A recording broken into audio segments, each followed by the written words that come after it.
My life is artwork, you might not understand this. The way that I spit is like putting strokes on the canvas. Taking notes of all the urban cries. Put it down, materialize, then watch as the paint dries. Better bet the ink, cause every time I think it's time to keep afloat while these other cats sink. No Titanic, too over dramatic. I feel like new edition in the brain now.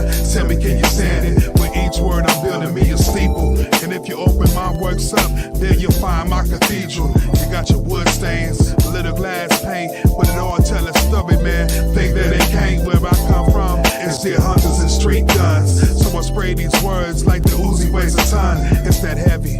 I'm pouring this out from my heart to give you the truth the way that you see it's art.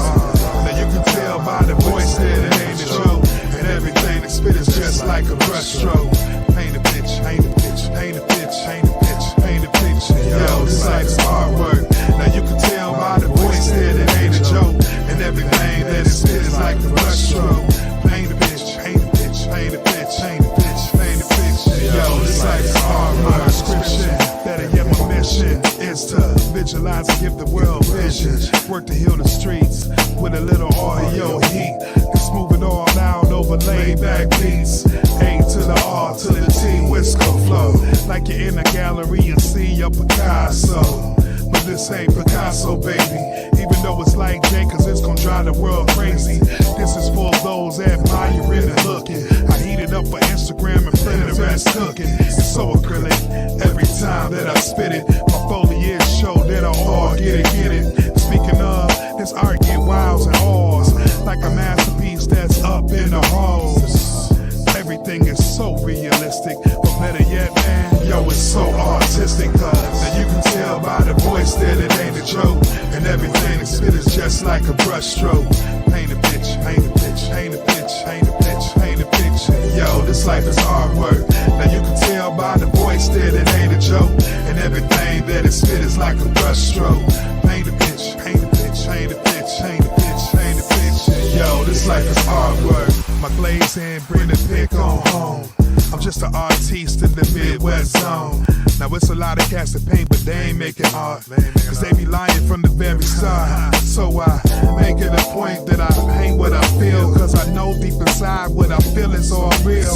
And this exhibit don't end till I say so. Sincerely yours, Michael Tangelo. Now you can tell by the voice that it ain't a joke, and the way that it spit is like a brushstroke. Paint a bitch, paint a bitch, paint a bitch, paint a bitch, paint a picture. Yo, this life is artwork. Now you can tell by the voice that it ain't a joke, and the way that it spit is like a brushstroke. Paint a bitch, paint a bitch, paint a bitch, paint a bitch, paint a picture. Yo, this life is artwork. It's all artwork, baby. Welcome to my masterpiece, theater. Now you can go on and get a bootleg of it if you need to, you know what I'm saying? You can hang it on your wall, you don't even need a frame. Yo, this life is artwork. We are the Real Bravado Network, and we address Black relationships from an image perspective. Image impacts and influences your life and life experiences. It also determines how you are treated and influence how people interact with you.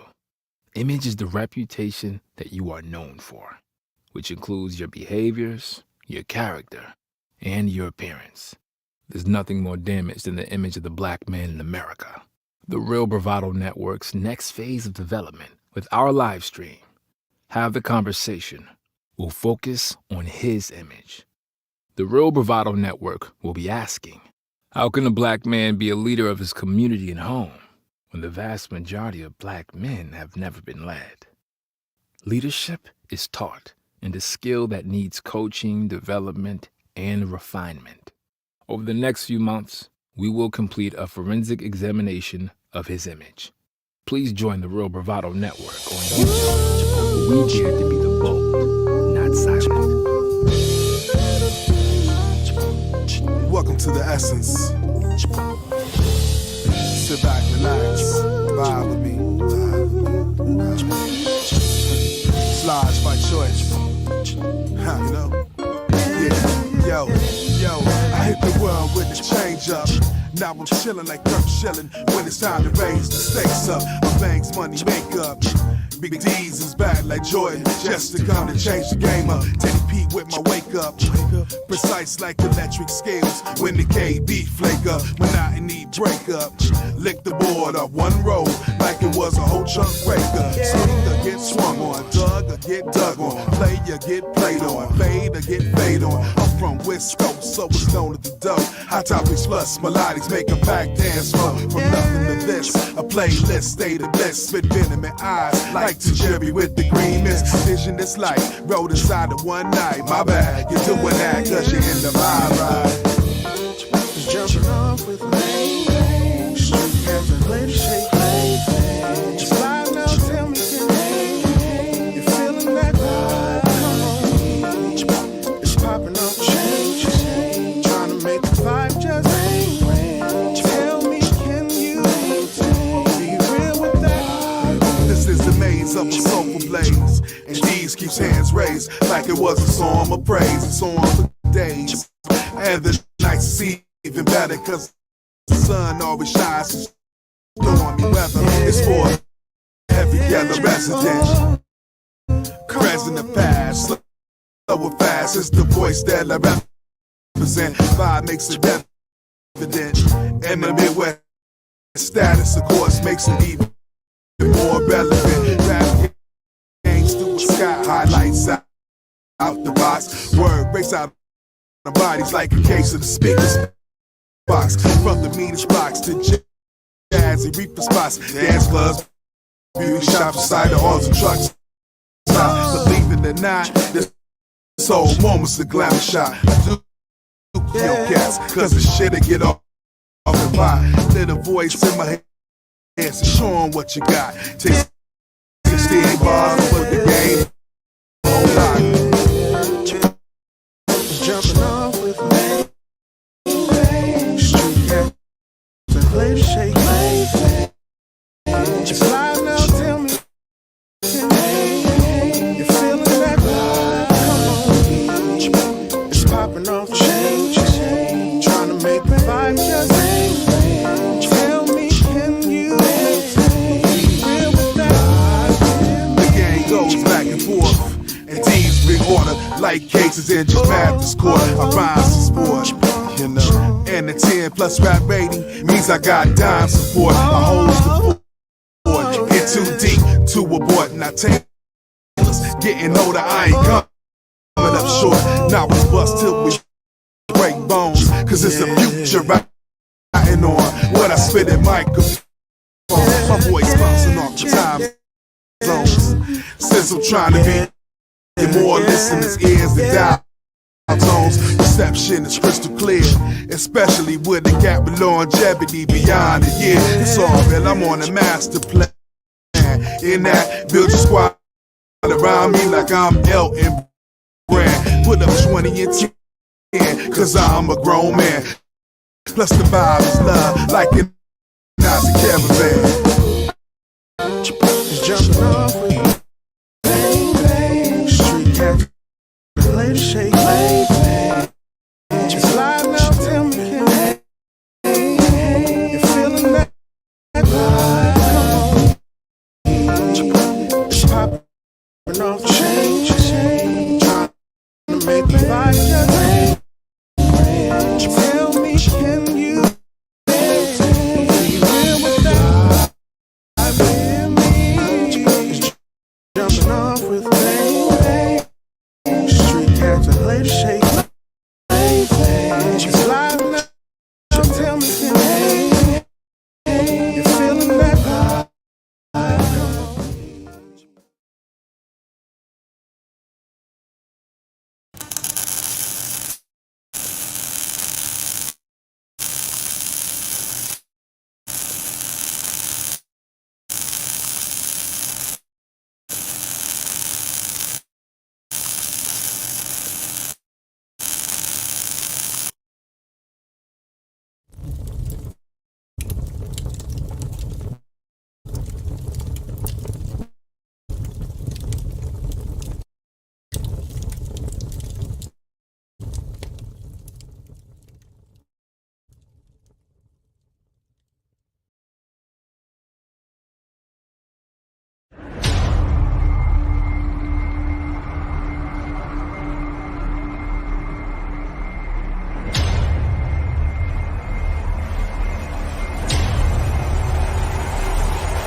I'm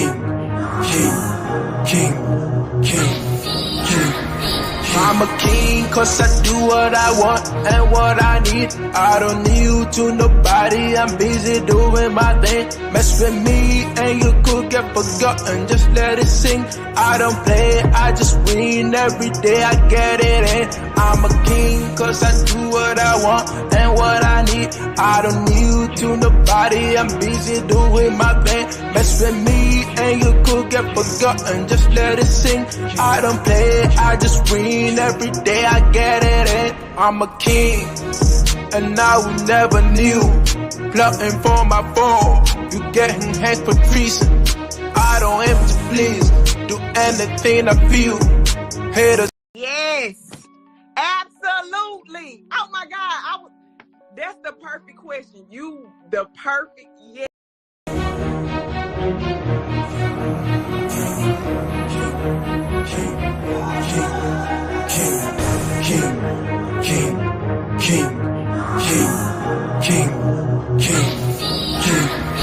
I'm a king cause I do what I want and what I need. I don't need you to nobody, I'm busy doing my thing. Mess with me and you could get forgotten, just let it sing. I don't play, I just win every day, I get it in. I'm a king cause I do what I want and what I need. I don't need you to nobody, I'm busy doing my thing. Mess with me and you could get forgotten, just let it sing. I don't play, I just win every day, I get it in. I'm a king and I will never knew. Plotting for my fall, you getting hands for treason. I don't aim to please, do anything I feel. Haters gonna talk, don't listen to the shit. They tryna be like me, they know they can, yo. Can't even get lost, I'm on a pedestal, sitting on my throne. My neck be decked in gold, I don't do no hoes, I've got a queen though. I'm a king cause I do what I want and what I need. I don't need you to nobody, I'm busy doing my thing. Mess with me and you could get forgotten, just hey, welcome sing. everyone. I'm over here struggle screaming like a mug. Stuff glitching, restarting, rebooting. My God. Gotta love technology, boy. They know how to mess up stuff. Well, we this kind of work you got to put in, man, to get it right. I'm like, man, stuff is glitching on me. See, the afternoon stream today, you know, we have our own theme for that. And that started glitching, and then that's why I got to use my evening one to get us in here. And that's okay, because I'm a king. That's all right.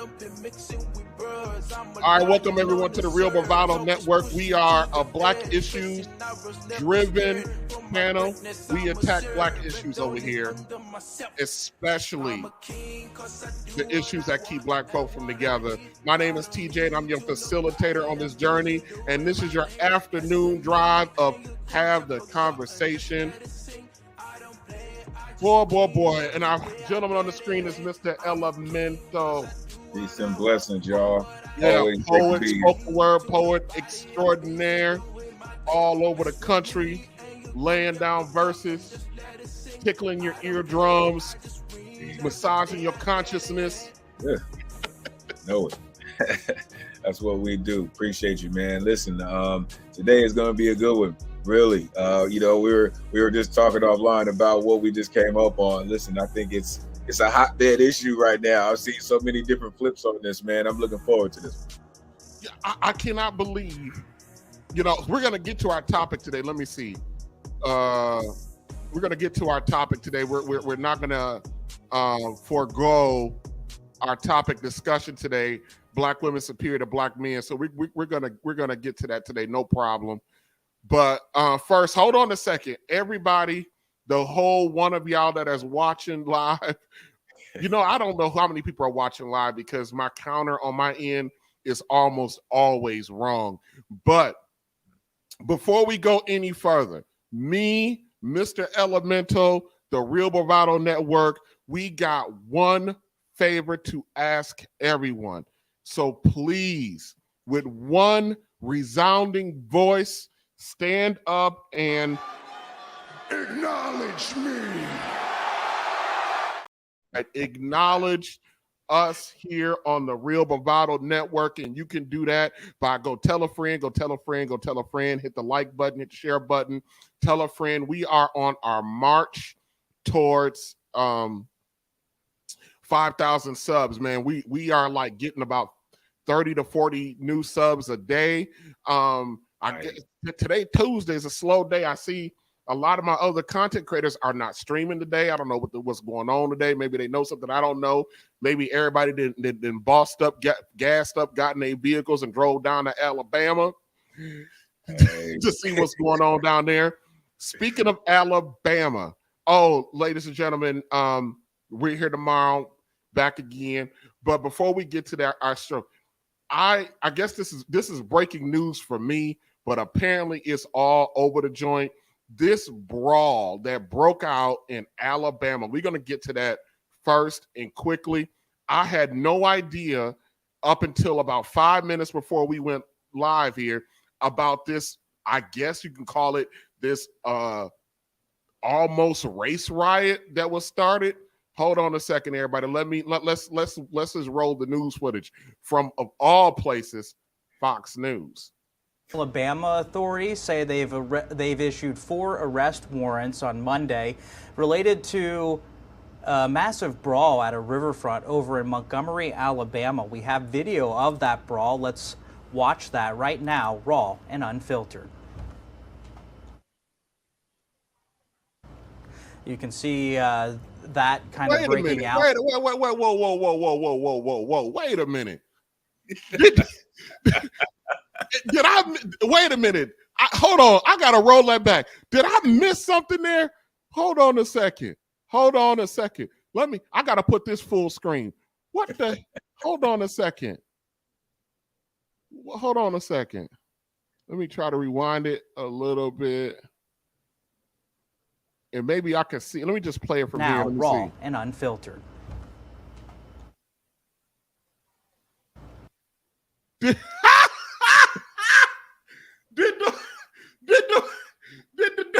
That brother was that brother, he took his hat off. Right, he tried to turn it backwards the first time. He was like, okay, we gonna do this. He was like, you know what? Fuck it, let's get down. I gotta see that again. This dude was like, oh, that's how y'all want to get down? Okay, hold on a second. I don't know who this cat is, but hold on. We gotta and unfiltered. I gotta see this one more time. Oh my God! See, not the blackest damn thing I've ever seen. You see the hesitation though, right? He thought about tossing it to the left and realized, no, I ain't throwing my shit in the water, man. Nah. The jump ball. It's that a whole dude jump was ball. like, pew! A whole jump ball. Like, let's get it. He out of shape, fat. No. He like, oh no, this what y'all want to do? I'm sorry, y'all. This is like that the was first like on a track meet, right? When the cat pops the gun off to start the shit, that's what that was. Pow! It popped all the way off from right there. Oh my God, I am dying over here. So I'm watching this in real time, so I haven't like previewed any of this stuff. I just saw everybody popping up and talking about it on Facebook. Oh my God, the brother was like, let's get it. Kind of breaking out there. Montgomery Police Major Saba Coleman said that more warrants could even be issued after authorities reviewed more footage of the brawl. That drew national attention. Straight up. Police straight said, up mobbing this brother. Right. Lynch mob type. Yeah. They straight up mobbing this brother. Quickly escalated from a one-on-one to a whole mob. Yeah, Mona. Hey, Mona, are you still here? Listen, I'm just now finding out, Mona. I'm just now finding out about this brawl that happened. What was it? A couple days ago, and down in Montgomery. Mona, I'm just now finding out about this crap. This is like these white boys. What happened? Hold on, let me just play the video. Because it's like the one white boy pushed the brother threw his hat off and was like, let's get it. And then all of a sudden he got mobbed. It's more to come. Trust and believe. Keep that watching. on Sunday that several people were Oh, detained look and at all the charges are white now folk pending. Montgomery Mayor Stephen Reed said that police were there to expected to hold a briefing on Tuesday. That's today, sometime later today, to provide an here come update another on the brother. What, he's trying situation. to The break it fight up? was captured Right. from a boat of onlookers Oh, at the look at him. riverfront park He around just like 7 straight o'clock gang on tackle Saturday. dude. That Yep. fight appeared to have started when a crew member of a city-operated riverboat tried to What is get a that? pontoon So boat now to she wanna move. get- That was blocking the riverboat from docking. A You see man how is now fast that seen white boy came in shoving to a protect crew this member woman? who Of took course. off his cap and threw it up in the air. The conflict escalated when several other people Oh, no, fat boy, take it joined off his shirt. and attacked the employee, who was punched and kicked while on the Oh, ground. here we go. An Oh, onlooker again shoot. Here we reported go. melee is shouting, "Help They the brother." ensued it. I mean, One they person incited is it. seen Sorry. swimming to the dock to apparently help the worker being attacked. Onlookers intervened and pulled the individuals off the worker, who then is seen standing up on his own and walking down the dock. We did hear from the mayor of Montgomery just yesterday ahead of the press conference scheduled Holy later this cow. afternoon. Okay, see, that's not all of the actual brawl part though. That's There's not the much brawl more part? to it. Yeah, there's still more to it. It didn't stop right there. That was not it. You ain't see Aquaman yet. Trust, it's still more to it. Wait a minute. Whoa. What do you mean Aquaman? Go ahead. I'm telling you, you got to see the rest of it. That's not it. That wasn't the end Hold of on it. a second. Hold on a second. I'm telling you, it did Hold on a not second. just end there. Hold on. It didn't. I'm going to look this up. I'm sorry, guys. Normally, I'm really organized. Okay, Alabama Review. You said Aquaman. What do you mean by Aquaman? Yeah, Aquaman is what they called him. So again, you got to see the video, but at one point, there's people on the boat. The video is coming from people that are on this boat, that's getting ready to dock. Okay, hold on a second. Let me look at this. All right, I'm pulling this up. All right.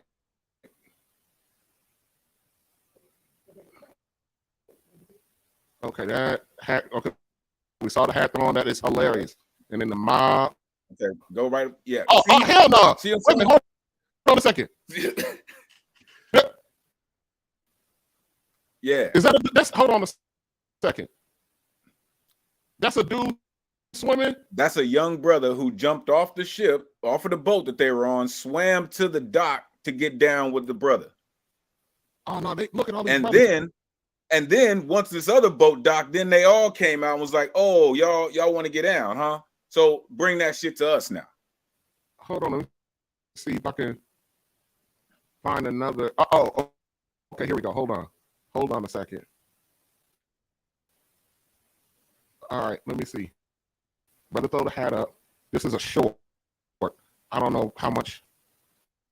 Let me see how much of that you can see. See, I haven't seen this one because I didn't see the people up there, right? I didn't see the brothers and sisters up there all the way up, right? I have not seen those folks. Yeah, see that pull-out shot like that? Okay, so there was a few other. Oh, hell no! Ah! The dude swim. Ah! Right. He jumped in the boat. That's what they call Aquaman, right? Jumps in there. I thought they say black people can't swim. Yeah. Holy moly. Yeah. Oh my God. Okay. Yeah. Okay. And then this other boat docks and a bunch of brothers come off, and then it's like, all right, now let's get to the business. Let me see if I can unmute it.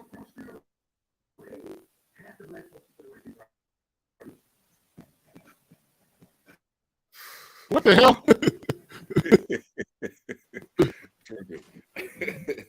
That is hilarious. No, that's what happened though. He swam over there and he just, you know what I mean, took his stuff off and was like, "Yo, you know what I mean? Let's get to it for real." Oh wow. Yeah, and then again, the brothers got involved, you know, and then it was more like an even thing, and that's why it all jumped off, because it's like, okay, well, you was, you know, ready to get the brother, you know what I mean, jumping all on him. The women were involved too, but then once all the brothers show up, now they don't, you know what I mean? It turned into something very, very different. They don't want none of that smoke. Nah, man. Oh wow, I had no idea. So let's recap. So that guy that threw the hat off, which is absolutely hilarious. That dude worked there. He was the dock guy, right? Yes. Yes. So why did the white people get mad? Do we know why they got mad? Not that I know of. I don't know about that part yet. Right. But clearly he was, Anybody he worked there. in the chat, all three that's in the chat. Does anybody know why the white folk got mad at the dock worker? I'm just finding this out 5 minutes before the stream go. I don't know where in the world I've been in the last 24 hours where I didn't see none of this stuff. This is hilarious. Do we know what happened? I mean, does it matter? So they attacked the white dock person, the black man on the dock. They attacked him, if I'm understanding.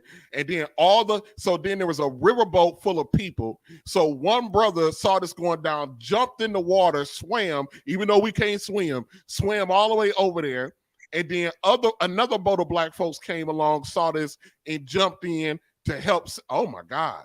So they was literally trying to start the Civil War all over again down there in Alabama. They was ready to get to it when it was just one brother, right? When they could just swarm on them real quick. You know what I mean? It was like, oh, okay, we win, we control the shit. But then again, when brothers start showing up, now it's like, I don't know if we, Mona D says because the guard asked him not to dock the boat there. Okay. And then they got, so this is entitled white folk syndrome. Oh my God. Okay. I mean, you could put down a countdown clock. I guess I need to start watching the news because here come my homeboy with the perm, Al Sharpton. Here come my boy with the perm, Al Sharpton. He's coming out. Let me see.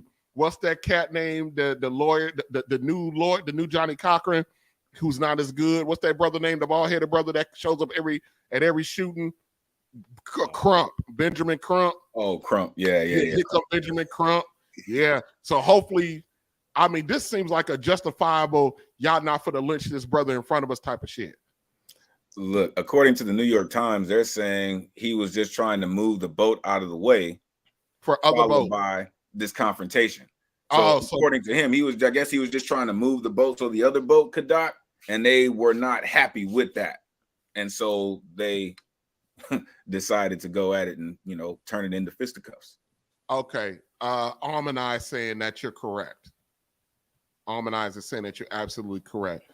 My God, man. We don't do breaking news over here. We stick to like issues. I guess this is black people issue. So man, this kind of disrupted everything I wanted to do today, like off the rip. Oh my God. The brother who jumped off the boat was a staff member who jumped in the water to go and help his coworker. Oh, it was a coworker. Yeah. Oh, okay. I get it. Oh, okay.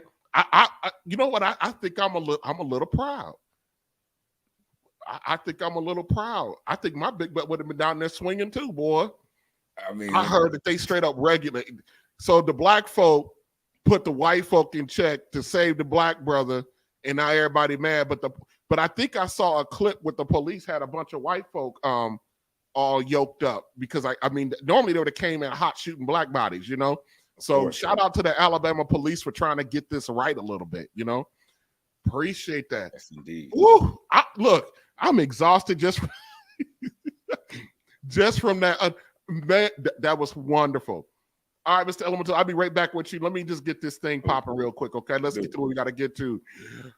My God. All right, everybody. We are here. Listen. One of one of the ladies that I'm friendly with, I think I told this story a little bit yesterday, told me that I was bitter towards black women because everything we do over here is about downgrading black women and all this, that, and the third. And I'm like, I don't think I downgrade black women because over here, our goal is to address the issues. And I think I do a pretty good job at addressing like black people issues. And I understand the narrative that black women feel like they're being attacked, but I don't care about how you feel, but the fact that you feel like you're being attacked. The fact of the matter is, over since I would say since about 1980 strong, there's been a concerted effort to quote unquote hold Black men accountable. And the image and the narrative about Black men that has come out of the mouths of Black women, there's been nothing good about it. And we've been attacked on a personal level by our own damn women. And I'm here to tell you, our women understood. I think our women know better, and they knew better. I think, in my opinion, and I can be wrong if there's any lady out there who want to tell me that I'm wrong, but in my opinion, our women have selected a certain group of men to mate with, to be with, to mate with, to have kids with, and the shit didn't work out the way they wanted to work out. And so they're now mad at all of us as if all of us represent the dudes that they sat there and gave all that good young hot drippy coochie to. Our women, from my position, have given the worst of our men, which is not a lot of us. They've given the worst of our men, the best of them. Now that they old demons out here, now they want to sit there and like blame the collective, like we're the damn collective. And it's been going on ever since I was a little boy. I was raised in a home with a single mother. Well, my grandmother raised me. And my grandmother is 80 years old now. And to this day, she still looks me dead in my face and tell me that Black men ain't shit, that we ain't no good, that we ain't faithful, that we don't take care of our kids. She's 80 years old. She just said this crap to me about a month ago. All the while living in a home that I pay for. All the while driving a car that I pay for. All the while eating food in her house that I pay for. But so she's telling me that the person that is contributing to her last twilight years of comfort ain't shit.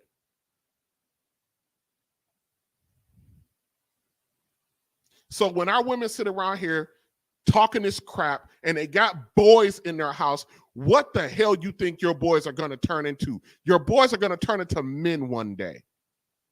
I'm 45 years old, been hearing this crap since I was a kid about how we ain't crap. That's 45 years of us taking the blame or being blamed for everything wrong with Black family. I talked about that a little bit yesterday, that we get blamed for everything, and y'all pissed the fuck off that the last 3 to 4 years, Black men have said enough's enough. We've been silent. We've allowed y'all to trash our image. We've allowed y'all to terrorize our homes, our community by yourselves. We've let you be strong, independent, I don't need no man, Section 8, food stamp having women. We've allowed you guys to run the show my entire life. And now y'all don't like the outcomes that are being produced. Y'all don't like the outcomes that are being produced. So I got to hear from a woman who's known me for over 15 years tell me, because I'm bringing up the issues, that somehow I am bitter against Black women. By the way, that friend, that female friend has benefited from my hard work.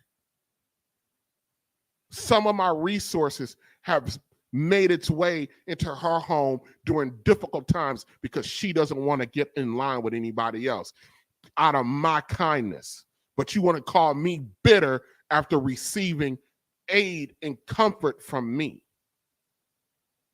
And while we spent the last 3 streams over here talking about, is it time for Black men to walk away from good, for good? And I ended the stream yesterday asking the question, or saying, Black women have been telling us since I was a little boy that you don't want us. I don't even know if it's a question if we should walk away. How can we walk away from something? How can we walk away from something that was never in front of us to begin with? So, out of the kindness of my heart, and for a little bit of transparency and fairness, we're going to listen to women and what their thought processes is on this. I come at my issues from a data-driven perspective. Facts, data, statistics, all of that is where I come from. So here I am. Thank you to the We Need to Talk podcast and the brother over there. Now, we're going to be reviewing a stream that they did over the next couple of days. We're going to start today with these ladies. There's one guy in there that's married to the woman that's sitting next to him. So we're going to hear what they got to say. And me and Mr. Elemento is going to talk, we're going to comment on this. Okay? So here we go. Let's get this started. Women talk to men from a place of emotional or intellectual superiority, and it sets that precedent, and that's what makes him defensive, because now he feels like, oh, you're challenging you're challenging me, and you're expecting the worst out of me simply because what? I'm Black, right? And that's been a lot of men's expectation. So my only kind of argument has been, if men are expected and are being asked to have grace for women, and have an understanding, do our due diligence to understand all the intricacies of what the woman has been through, even her natural cycles and the whole nine, and how that affects her disposition. There needs to be that work done from the female delegation for men. I'm hearing from men that that's not the case. Women are assuming that they've already done the work, but they're doing the work for them.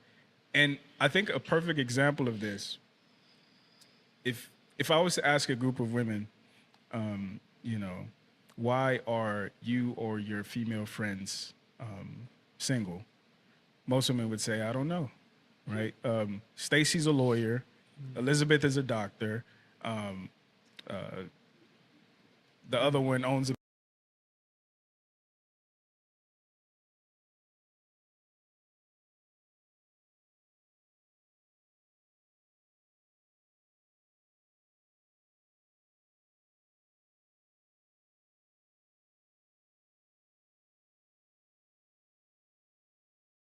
Sorry, I was on mute. Yes, Almond Eyes.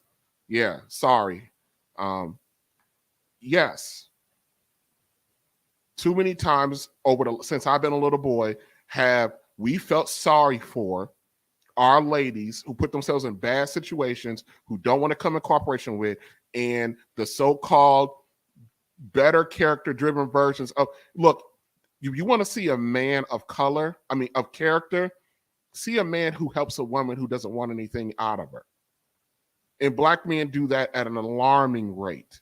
Our women put themselves in bad situations, and our Black men of the community will come along every now and again and go, well, let me help you here. Let me give you this bridge here. Let me put some food in your house for your kid. For somebody else's kids, let me give you $50 for a cab ride home. Or let me take your son to get his hair cut because his shit's so nappy and he looked like an Ethiopian, eating dry rice by the dirty Nile River. I don't even know if the Nile River runs through Ethiopia. I'm just saying. You're absolutely right. And that was the whole purpose of the conversation over the last 3 stream harmonizers. Is it time for us just to walk away and let these ladies deal with their own fucking problems? Deal with their own issues that they created, but they're blaming us for them. They're blaming all Black men for their problems. And they're blaming us because we're sick and tired of it. Because they get in these situations, then they get old, run down, tired, mentally exhausted, and all this other stuff. And then all of a sudden, I need a high value man. I need a man who makes $180,000 a year. I need a man that can pour into me and raise my kids and send them to private school and buy me a brand new Lexus EV, All of a sudden they want all of that, but then they want to be disagreeable, argumentative, want to be the co-head. I was talking to my daughter last night. She's 8 years old. I was talking to her last night, and she this is the first time ever she asked me, "Why can't you and mama be together?" And daddy ain't for the lie. Baby, let me tell you something. Me and your mama can't be together because your mama want to be in charge and daddy over here don't go for that bullshit. There's only one boss in my house, baby, and that's me. My daughter goes, "Well, can you share being the boss?" Absolutely not. I'm the captain. Say it. I'm the captain. Ain't that what the Somali pirate says? I'm the captain. Say it. Say it. And if you a woman and you can't bring your ass over here and simply acknowledge me, I ain't got shit for you.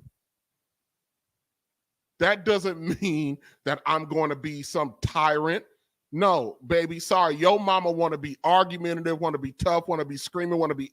And I told her, I said, baby, and another reason why I can't be with your mama, I don't like her decision making. Your mother is a little bit irresponsible for your daddy.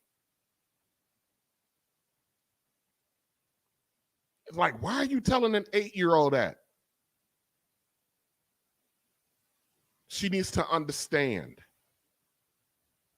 And of course, I didn't tell her in the emphatic way I'm telling you. I broke it down to an 8-year-old little girl. And I said, I know you want to see your mommy and daddy together. I know you want to see your mom and dad in the same house, baby. I understand all of that. You love your daddy. You love your mama. 1 + 1 = 2 to an 8-year-old. Especially when this 8-year-old doesn't know a life with the word no in it. Except for when she crosses the line about some crap.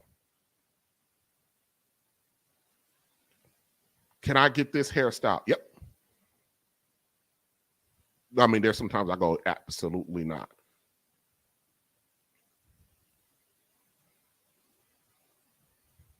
They want us to come around after they've made their decisions, after they've made their bed, and then don't want to come into cooperation.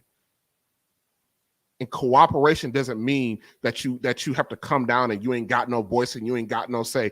Throughout the history of Black family, which we're going to get to starting this week, when we start back on Thursday in our evening time slot, we're going to start a 3 or 4 part series, The Rise and Death of the Black Family. One of the things that we're going to debunk emphatically is that our women did not have a voice in the family. That's not true. They had one of the loudest voices in the family with the man there. They worked side by side with their men in the direction of the family. Now, the man was still responsible for the family. The man still worked and provided for the family, but that wife's influence in that household was that influence, which is what a woman should have. She knew how to, when daddy was too hard on the boys, or he went a little bit overboard, or was too strict, or the boys would need a little bit of father's pressure removed from them so they get time to breathe, or what he's trying to teach. Mama knew how to talk to him.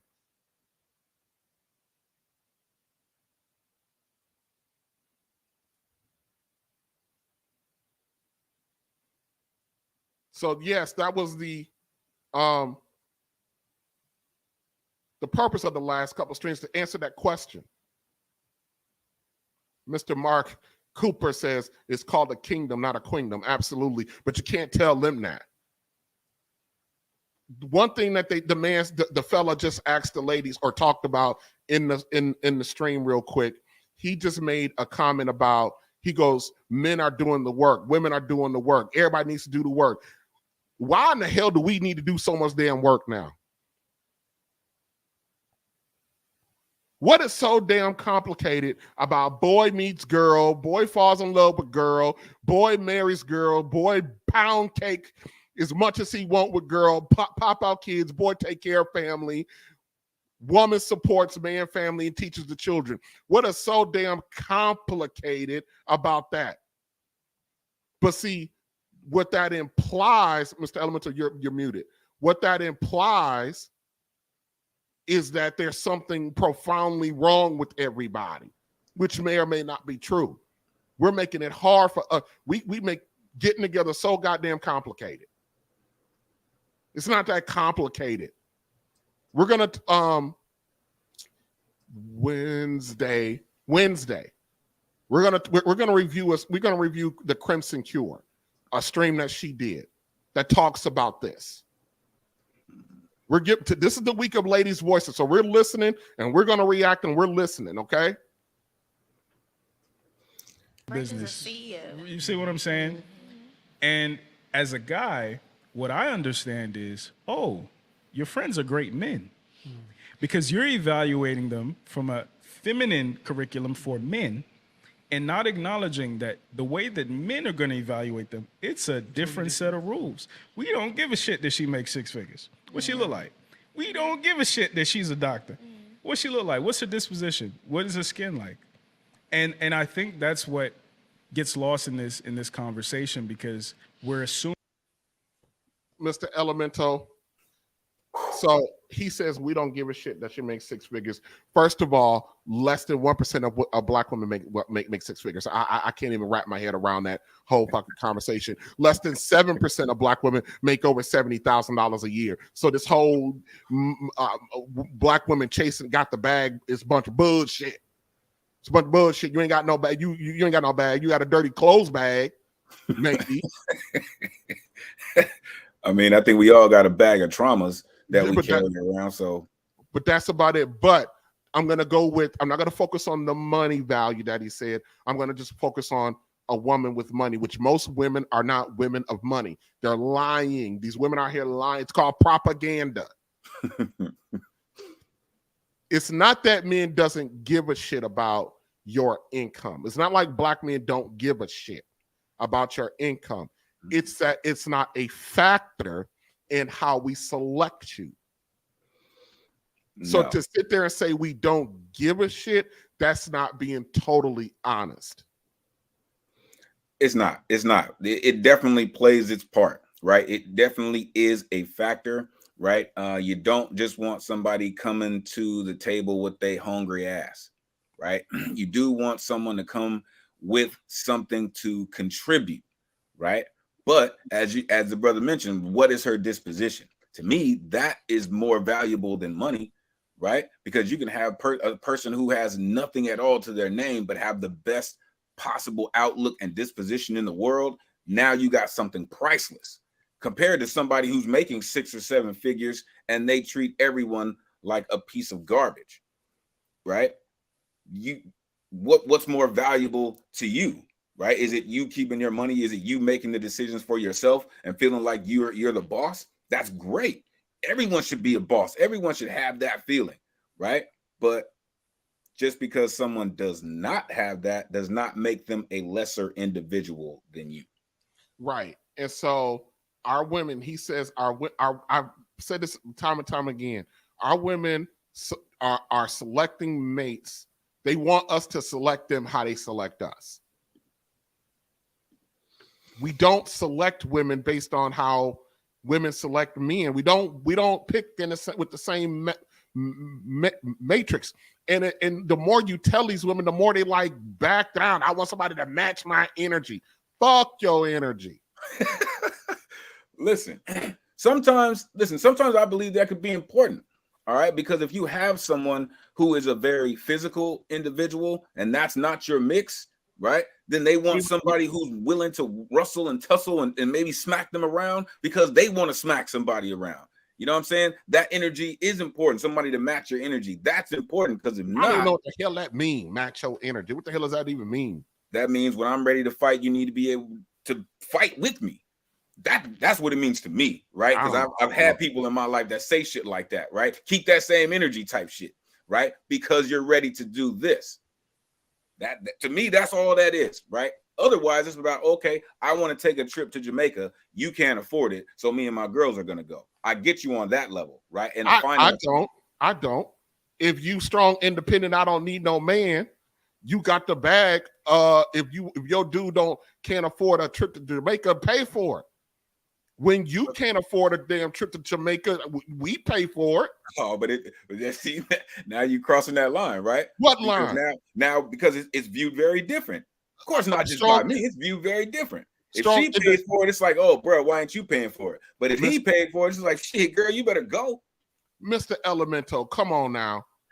We know that the community is littered with broads paying for Dusty Pookie and Dusty Ray Ray, Dirty Dick Dillinger paying his way. So when these so-called Section 8 queens got these, duster bums in their house, Mr. Elemento, when I get off work in the morning in the AMs, I'm watching a gaggle of nurses who make 50, 60 bucks an hour lined up at the door waiting for Dusty Bum Pookie to pick them up in their car. By the way, I get off at 7, the nurses get off at 6. So if I'm at 7 o'clock in the morning getting off and there's still 15, 20 nurses lined up waiting to get picked up by Dusty Bum Pookie, they're paying for it already. So our women sit out here talking about what they ain't gonna pay for. Motherfucker, you pay for your baby daddy. Shut up.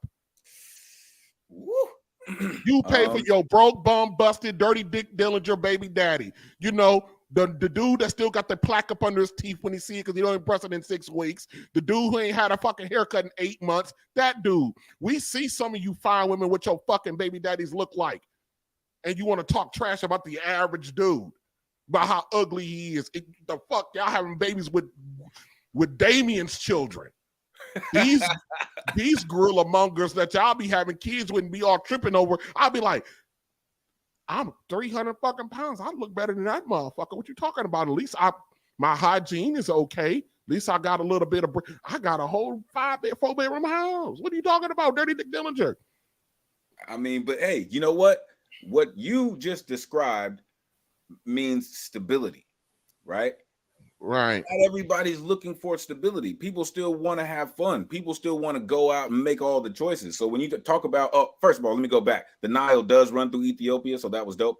But people still want to go and do what they feel that they want to do, not necessarily be tied down to the patriarchal, traditional way of doing things. So what you're saying, yeah, you got all of this, but they like, but if I come in there, then I got to do what you say, and I don't want to do that. I still want to be my own boss. I still want to do what I want to do when I want to do it and not have to answer to nobody. That's just crazy to me. That's insane. But then you come out here with these insane standards like they mean something, but you don't have any one of those standards represented in your history. None of it. Do most of our baby mamas have in their history? Do they have that standard? Well, look, like one of the viewers mentioned earlier, right? Sometimes we are victims of circumstance, right? We are only exposed to certain things in a certain radius, a certain area. So we find ourselves with those people, the people you go to school with, people you go to church with, people you find at the store, right? Until you start expanding your radius and go beyond what people believe or people say that you can do, then you really start seeing other things, right? Like you're talking about these nurses, right? In the Pookie and Ray Ray environment that they may have come up in, that's all they know. But now that they're in this hospital around these doctors and therapists and, people in the medical field, they are, dealing now with an upper echelon of people. But this is what the whole double consciousness is about. You so stuck back here because you worried about these folks telling you, oh, you done sold out because you over here doing this and that. Do you think those kind of relationships are keeping you plugged into the hood? In a sense, yeah. Keeping you going in the wrong direction. Yeah. Assuming that our curriculums are the same. I was going to say that too, because I feel like the most challenging part of this entire conversation. If I'm not mistaken, this fella is married to this woman right here, if I'm not mistaken. For me is the rigidity in these roles, which everybody has their own preferences and how they approach relationships. I think it's natural to take a stance on that so that you can bring your best representative when you are out in the world dating and things like that. Now I will say, it sounds hella ghetto in the dating pool right now, and I feel for y'all. in saying that, I feel like the rigidity of these expectations, though, is really what the cause of all this, like the cynicism and even the what it sounds like is just, you know, men feeling powerless to this, like, Men don't know how to bask in their feminine energy. well, What that's the- what I was Whoa, saying. Whoa, whoa, Look whoa! into that. What the fuck did she just say? You know what? As soon as I heard that earlier when I was watching, I was like, "Oh shit! Did she really say that?" I understand what she's saying. What do you, I ain't basking my fucking feminine energy.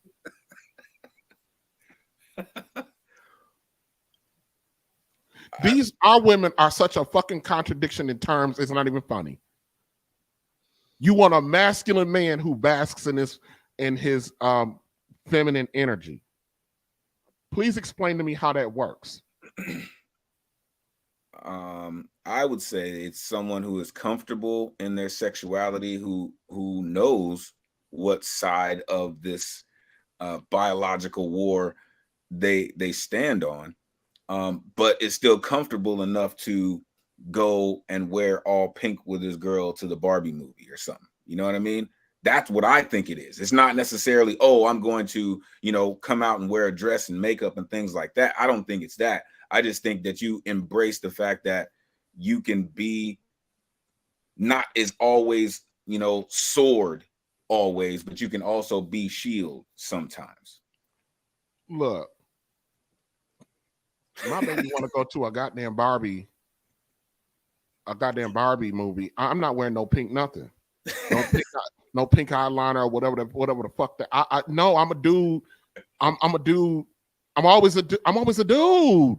Of course, and that's what it is, right? You're still that masculine being, and right? This dude just out there and let that go by, bask in your feminine energy. No, we were all raised in feminine energy because we were all raised by single mamas. We don't need no more feminine ass interjection into our development and into how we grow, and we don't need no more of that crap.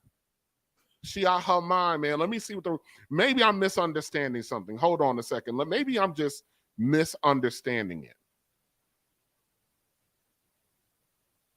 I think that we cannot today in 2023 have the same traditional values and approaches to relationships as we have in the past because things are so different. And so to still come to the table with those traditional values, you're kind of already setting yourself up. But at the same time, I think that expecting those values from people who don't even present that is also kind of like self-sabotage as well. Like, I mean, I don't, when you were talking about like the women in their jobs, I don't see that as masculine. I just see that as the way that they have expressed themselves in the world to achieve what they wanted. I don't. What the hell is she talking about?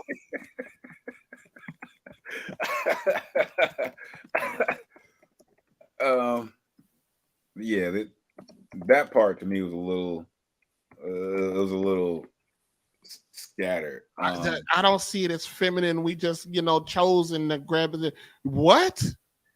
I think this is to me, this is where the kind of conversations where people have about the Old Testament versus the New, right? Because you want to do away. She said you can't have the same traditional values in today's society, but you still want to keep some of that old world tradition to make sure things run as smoothly as you want them to. I get all of that, but what she's trying to do, in my opinion, she's trying to justify the over masculization of our women. And when we get to Wednesday and when we break down Crimson Cure's video, she actually talks about what the consequences of that is. Our women need to stop this bullshit of trying to be what they're trying to be from an energy standpoint. If you want to talk about energy, from an energy standpoint, they're trying to be men and they're trying to be black men because they think black men got it so damn easy. And Crimson Cure, we're gonna break her thing down on Wednesday. She does a phenomenal job of explaining the consequences of that. So I'm sitting here trying to listen to, there's 3 women around this table, 1 married, and I'm trying to listen because I'm so damn bitter, apparently, and jaded against Black women. I can't be jaded against the issue. I can't be jaded against the circumstances, but I got to be jaded against her directly. So when I talk over here that I'm over here addressing the issue, when I attack the issue, then I'm lying. I ain't got nothing to do but to lie. Fuck, I need to lie for. Right. I mean, who am I scared of? Who's gonna come over and whoop my ass? I mean, you might, go knock yourself out, try. But at the end of the day, I'm not worried about no ass whooping. If you a dude who grew up in the 80s and 90s like we did, we used to getting punched in the face repeatedly. Happens. Because we didn't have, look, if you grew up in a house with a bunch of boys like I did, getting punched in the face was almost a daily occurrence because you were always rubbing up against one of them. Look, if you played any type of athletic sport, in the 80s there and you 90s, go. It was going down pretty much every practice. So believe it. Practice. Look, we had back in the day when they used to have baseball diamonds in the damn community. We used to play baseball all the time. You know how many damn fights broke out playing baseball? And we damn near played baseball every day in the summer. With the same group of 10 or 15 dudes, and we all, every day, somebody getting into a knuckle-draggle fight about something. Something. So why would I be afraid to get punched in the face? Here comes the money. Here we go. Money talk. Here comes the money.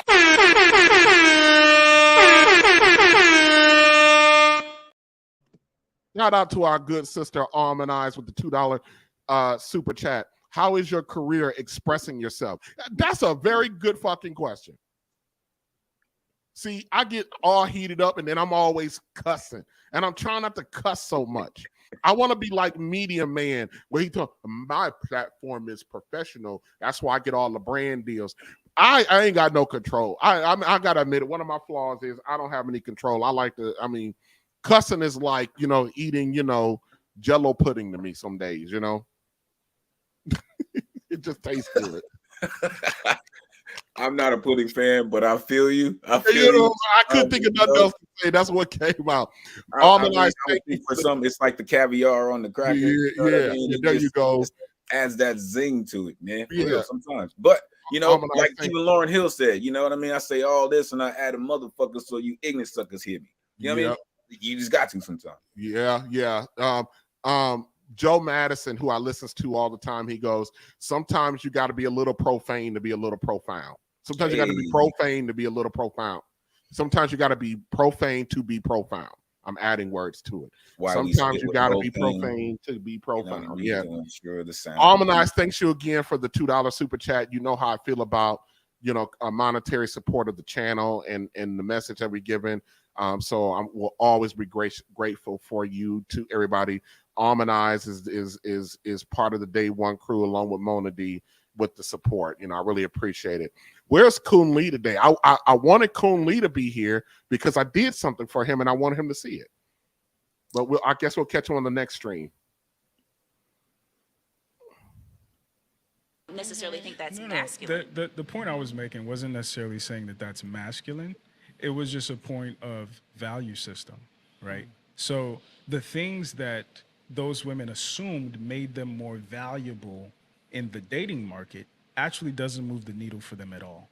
Sometimes it actually makes things more difficult. But that's the that's problem. not the woman's So problem. meant like You're the saying because she's a doctor or a lawyer. Those are like those masculine qualities or things that you're saying. No. Mm-mm. Being a doctor or a lawyer does not make you masculine as a man. It's a profession. Masculinity is a behavior trait. It's not about the position you are in to earn resources to provide for your family and your day-to-day life has nothing to do with if you are masculine or not. That's where our ladies are going left about, because they think that some kind of position makes them, I don't know what they think, but it does not make you masculine. No, that's not what I'm saying. No, what I'm saying is unfortunately, I think a lot of times when we talk about entitlement, we talk about men, right? He expected me to give him some butt because he bought me some flowers, right? Okay. However, women also have a sense of entitlement.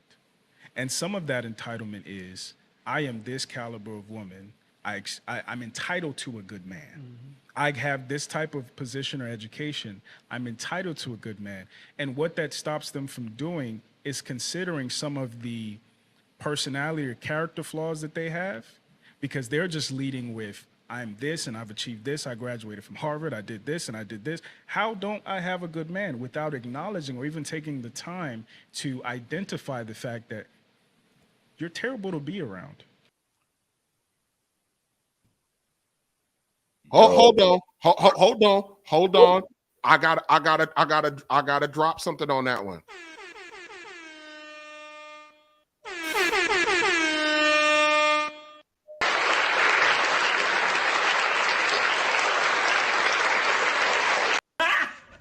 Got him. All of that. Yeah. Absolutely. Yeah. Absolutely. What did she say? Yes, absolutely.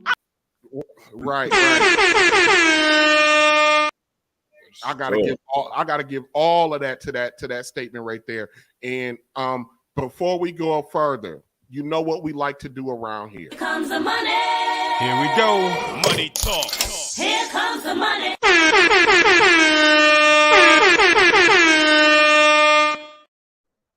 Mr. Eric Jordan with the $5 super chat. You know what I need to get? I think Theo has it, but I'm gonna get it too.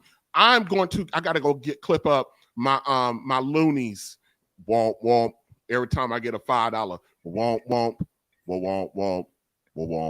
Yeah.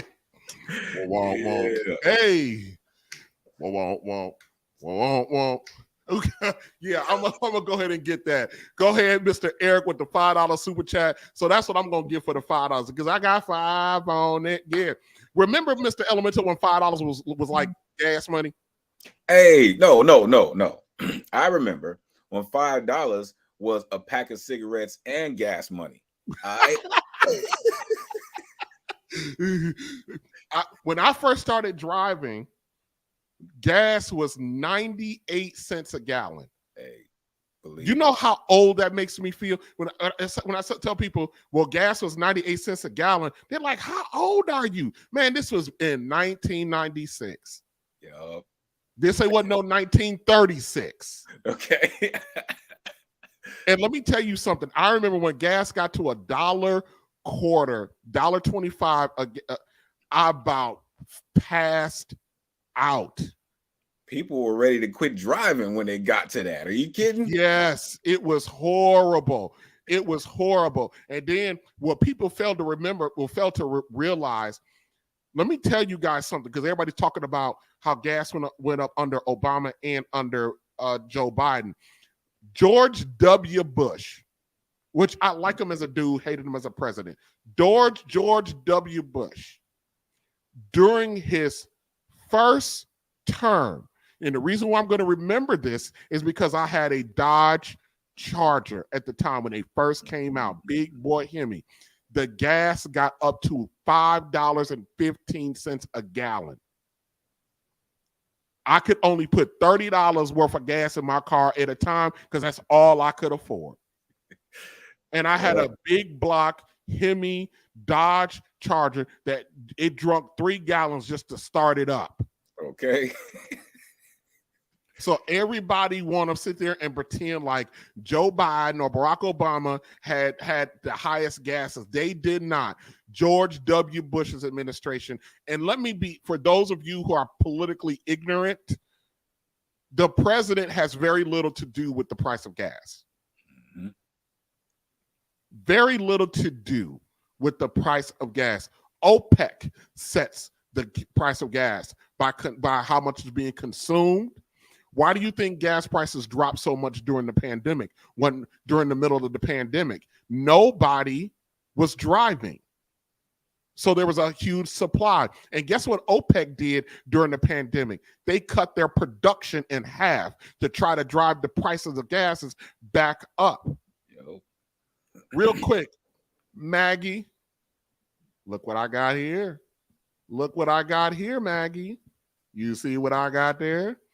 Shout out to Maggie, the substitute teacher. She's our resident cook here on YouTube and our YouTube spaces. Profit and losses. So I know we got a little bit off track. So let's get back to I want him to answer. I want to hear the answer to that question that those to the statement. I want to hear the response to the statement when the brother was talking about, yo, have you considered that you're not good to be around? Right. You're disregarding your character flaws. Yeah. So all the money in the world, but you're overlooking the fact that you're terrible to be around. Let's see how the ladies respond to that. We got 11 minutes. That's like you're not a you're not a good person. It's like taking a woman who's the CEO of a company but won't date the janitor. But let's be for real. What's the problem with why? That's her preference, and did you catch that, Mr. Elemento? That's her preference, huh? No. What the brother said? The CEO dating the janitor? No. The brother hosting the show asked the ladies, have you ever considered that you're not a good person? You're terrible to be around. What was the lady's response to that? No. Huh? Nah, I must have missed that part because I don't. You want to know why you missed it? Because there was nothing there. Because they ignored it. Okay, no, that's never the issue because they are the life of every single room that they step into. So it couldn't be them. It could never be their disposition because their disposition equates to a defense mechanism, and that will not come down for me. They pretended like their brother didn't say anything. And they started talking about the man interjected about the CEO. There are not that many female CEOs, so y'all can kick rocks with that one too. The CEO dating the janitor. And I got some smoke for the host. Hold on. There's no problem with that. There's no problem. That's what she likes. But it seems like it's a lot of what you guys want is for women to be more sensitive to a man. No. What I would say is there's absolutely, just like the Ebony K. Williams thing. I don't expect her to date a bus driver. Why not? What the hell does his profession have to do with her fitness?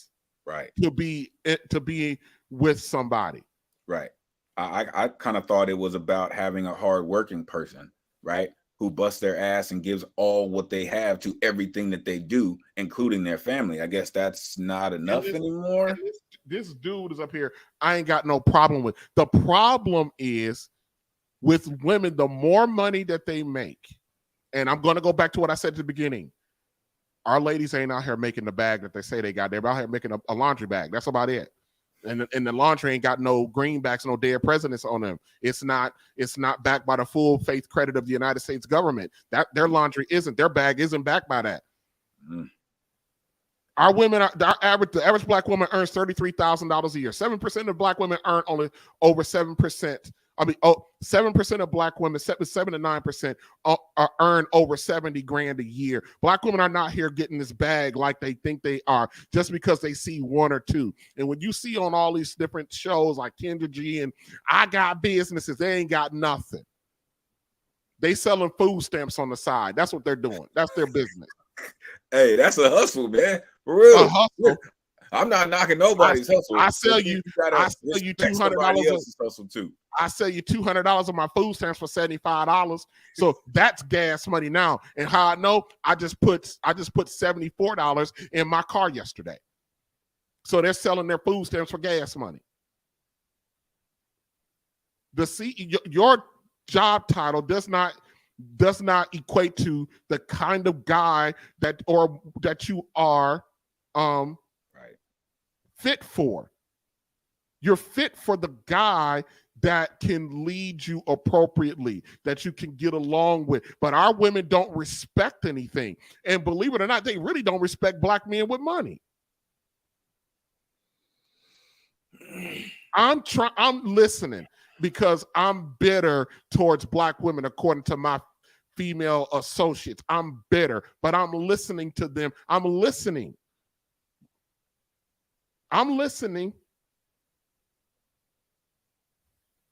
So I'm going to continue to listen. Doesn't make sense.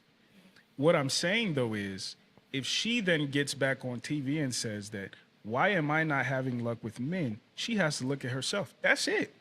So my thing is, if you are a woman who's high achieving, high earning, the whole nine, should you date a man who's less than you, shorter than you, makes less money than you? Absolutely not. I believe everybody's entitled to their preference.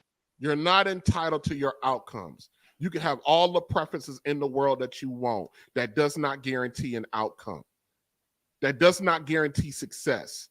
And my grandmother, my father's mother, was 5'9". My grandfather is 5'7" at best. I think he's like 5'6".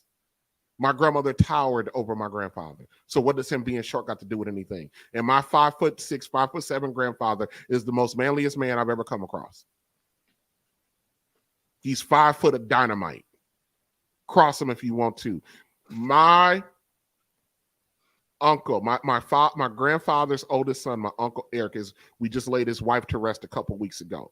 So we laid his wife to rest, and we had the service at our old family church. The pastor of that old family church, apparently, when my grandfather was like in his 30s, late 30s or 40s, he made a full court press on my grandmother. And my grandfather stuck his pistol in his mouth. My grandfather was telling me this story right before the funeral, like the day before the funeral. And my grandfather said, TJ, you don't understand. I kill any man about my woman. He has that feeling. He has that sense.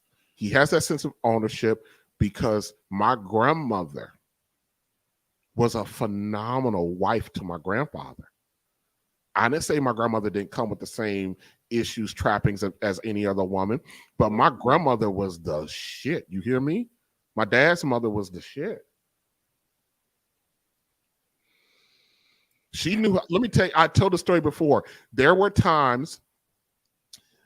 a time I went over to visit them, and it was in the evening. I walked in, I sat down at the dining room table. My grandmother, was just off the kitchen, but it was kind of open concept. So I'm just kind of sitting there at the end of the counter at the table. My grandmother sitting there doing a crossword puzzle. She always do a crossword puzzle in the evenings, and I speak, and my grandfather sitting there. Then all of a sudden, my grandfather jumps up, and he's walking, pacing back and forth through the house.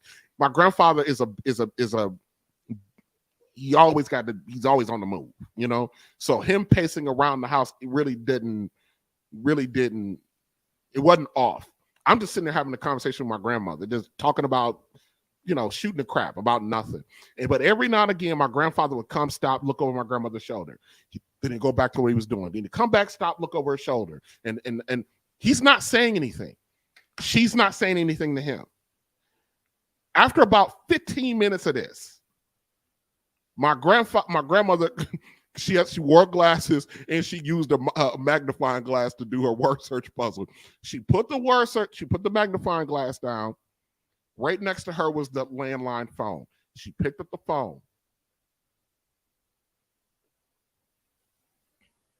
Lee, that's my other uncle, the middle guy, the middle uncle. Come get your daddy before I kill him. And she hung the phone up. And I go, whoa, wait a minute. What the hell just happened here? And she was, I said, what the hell just happened? And then that was the first time I understood in that moment that they were having a full-fledged argument. And I had no idea. And I'm sitting right there. That's a different kind of woman. That I'm sitting there, I'm in my 30s, and I'm sitting there, there's a full argument taking place. I have no idea there's a full argument because we're engaged in conversation, and she picks up the phone and calls my uncle and like, yo, come get your daddy because I'm about to lay him down.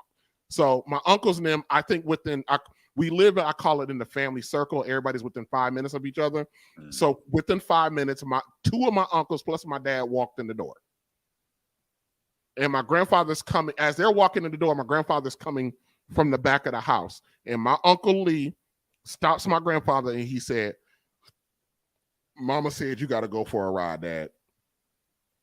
And my grandfather, he's sitting there looking, he just sits there and looking at them. He blows by them. He goes up to my grandmother and he goes, you called my boys on me? And then this is the first time I saw my grandfather kind of like explode, you know? And because he's like, and then he's like, my grandmother says nothing. She's doing a crossword, and he did like going off about that his sons now are standing at his door telling him he got to leave his own damn house. And he looks in at me talking about, you see what she did to me? I knew, and I looked over at my dad. He just shook his head, telling me don't say nothing. So I just sat my ass there and didn't say nothing. And then my Uncle Lee says, with his coat, Dad, Mama said that you got to go. We don't want to have to take you out of here, Pops. Come on, let's go for a ride.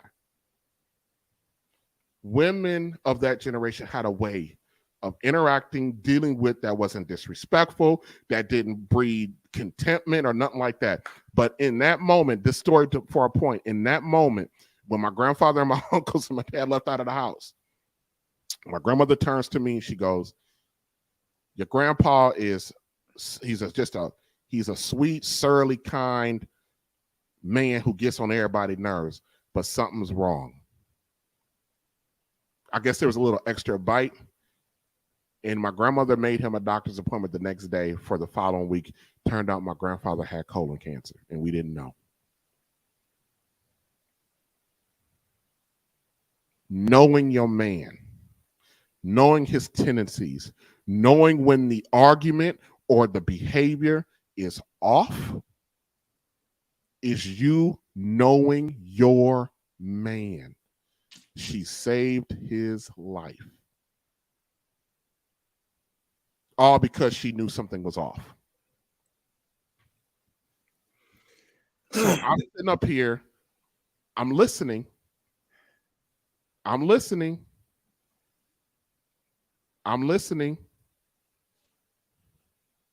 to our ladies who tell me I'm bitter and I don't know what I'm talking about. They tell me I'm bitter. I don't know what I'm talking about.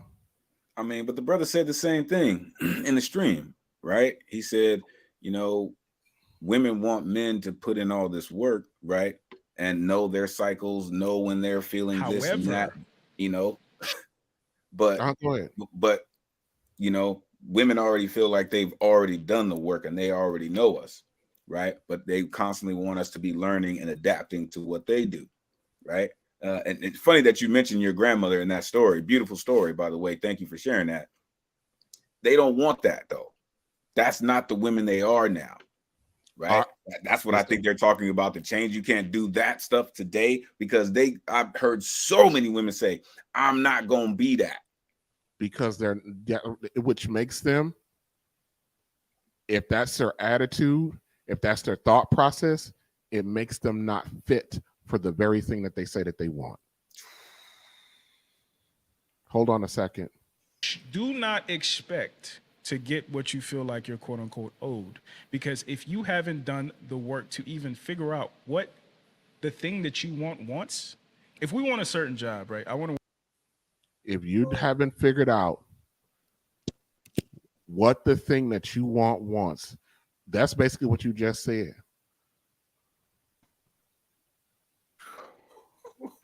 We're going to conclude this tomorrow. Everybody tell a friend, tell a friend, tell a friend. We on our march to 5K.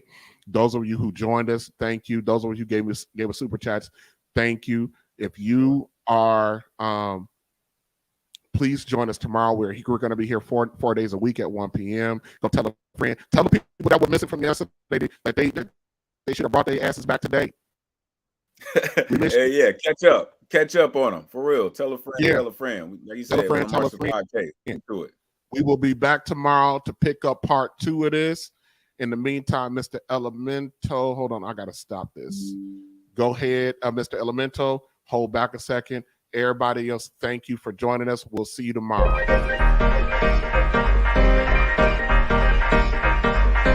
That's that Babe Ingram right there, man. And when it all fall down, ladies forward. Hard to see forward, no longer ignore it. Some folks talk value about the statue, but when our lives seem to have more value, we come in peace just to get some peace. A cry for justice pouring out in the streets. Should strike a nerve when you see this reality. Through this BS, yo, we just want humanity. From a coda, mama, don't raise no fools. Now I'll be doggone it, time to change the rules. Cause the only way we gon' deal with these problems is to come up for those held down on bottom. Touchy is a subject that need to be touched, but when we speak up and say we doing too much, and if you say that you don't get what this about, we ask to throw a hand up, not a handout. So let's talk about it. Let's talk about it. Let's talk about it. Let's talk about it. Let's talk about it. Let's talk about it. Let's talk about it. Didn't wanna give us a book, so we had the book. Silo Harriet systems are hating that us stole the book. Now we just been saying it's not a good look. Started to catch it on tape, what's live on the book. So what's finna happen now? It's all on the table. Tired of the lies and we tired of the labels. Before we get a chance, we always under aim. They say we play the card, but this not a game. This is the breaking of invisible chains. You dig our fame, but you won't dig the pain. Through all the mess, yo, it's time to invest. Access alone will alleviate stress. Major concern is these babies can't learn. When given a turn, then we all can earn. At the tipping point, it's time for the turn. This ain't revenge, just justice we earn. So let's talk about it. Let's talk about it. Let's talk about it. Let's talk about it. Let's talk about it. Let's talk about it. Let's talk about it. Let's talk about it. Midwest living make it hard to live. How you remain